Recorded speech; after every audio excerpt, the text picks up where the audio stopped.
Американскиот центар за контрола и превенција на болести проценува дека 1 на секои 6 американци се разболува поради контаминирана храна, а од истата причина годишно умираат 5000.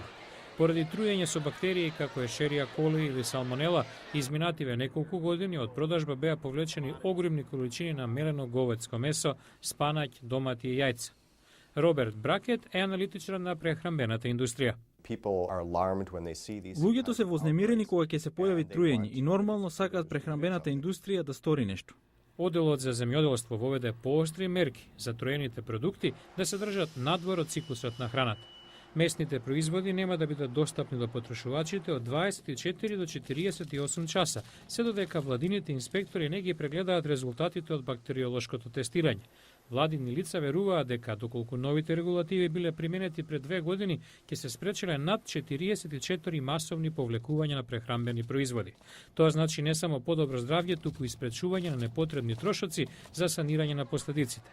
Активистите за побезбедна храна велат дека американскиот систем е поефикасен откако председателот Барак Обама минатиот јануари го потпиша актот за модернизација на безбедноста на храната. Ова е прв закон од оваа област во последните 70 години. Тој налага компаниите да ја спречат контаминацијата преку почести инспекции на објектите за преработка на храната и ги принудува компаниите да ги отповикаат за троените продукти.